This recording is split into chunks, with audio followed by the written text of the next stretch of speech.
I contact? You can't. You don't. We have nobody. Nobody. There are no rules protecting us. We have no one to contact. We have nothing. You need to leave, or we'll have the police come, and then you can all be arrested for trespassing. Because I'm asking you to leave, and I'm trespassing you right now.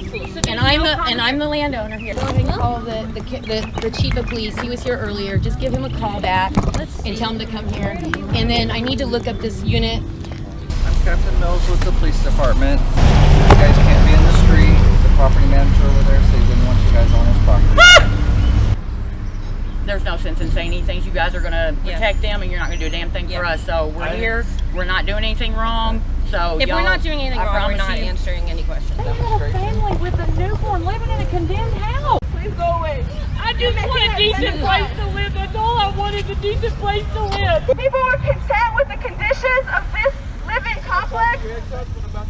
We won't be out here. Don't talk to the tenants, don't talk to us. Don't talk to the tenants, don't talk to us. Don't talk to the tenants, don't talk to us. Go talk to the tenants, don't talk to us. They have problems, go fix their problems if you're so good at your job. My tenants love me. Right, get a real job. Oh, your tenants love you? Why are they All out here my backing you tenants up? Why are you out here by yourself? Why aren't they behind you? You don't care about anybody's issues. Yeah, that's why I'm here. You're here to silence this. You're here to derail. You're here to stop this. Don't clock in your overtime not doing a fucking thing, and when you die, I guarantee you they'll piss on your fucking grave. A landlord, the mayor, and a HUD official are meeting to hash out their newest plan of development for the city. The landlord details his plan to own more property, flipping old complexes and building new ones that the old tenants can no longer afford. But he needs the help of the others to put his plan into effect and line his pockets even further. He promises that his plan will help the mayor and the HUD official get more money as well. The mayor promises there will be no issues passing the landlord's development proposal as long as he gets his cut and future campaign support. The HUD official promises to overlook code violations as long as the development raises the value and stock of the city.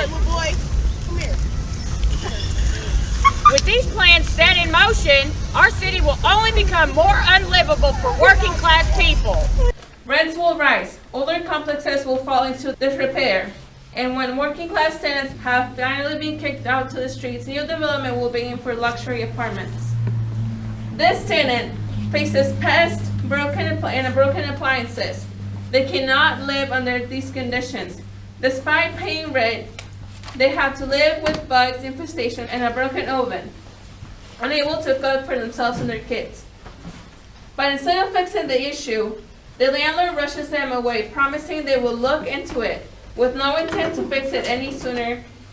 But the trio continue to huddle together and go over the game plan for carving up the city. And another tenant, this one facing rent hikes and random fees, approaches. Tenants are paying more and more to live in apartments are plagued with disrepair. But the HUD official can offer nothing but a list of apartments with even worse conditions for the tenant to move to. And it won't be long before they face rent hikes there. With rents constantly rising, tenants can no longer afford the most basic necessities and are handed a death sentence in the form of an eviction letter. This tenant demands that they not be evicted, but their calls are silenced. The mayor acts as though they are sympathetic, but instead of stopping the eviction, they promise reforms that will do nothing for the current evictions or even future ones. Instead, their reforms will only smooth over the inherent contradiction between the tenant and the landlord, creating hotlines and small-scale regulations that can do nothing to stop the exploitation.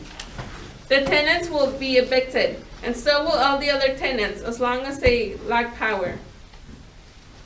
For some time, the tenants have all been in talks with their neighbors to organize against this landlord and to fight back.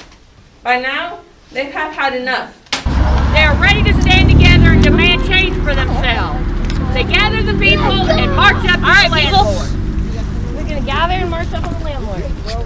The tenant rips off the eviction notice and presents a list of demands on behalf of the tenant. No more rent hikes, timely repairs, and no more evictions. The landlord tries to grab the evicted tenant. The other tenants pull him back and push the landlord away and fight again. Punch the cockroach! Alright. Get him! Being kicked and the tenants, organized and powerful, have stripped their landlord from the ability to kick them from their home. The landowners will fight tooth and nail to regain lost profits, but the working class tenants will fight even harder since they have nothing to lose yet everything to gain.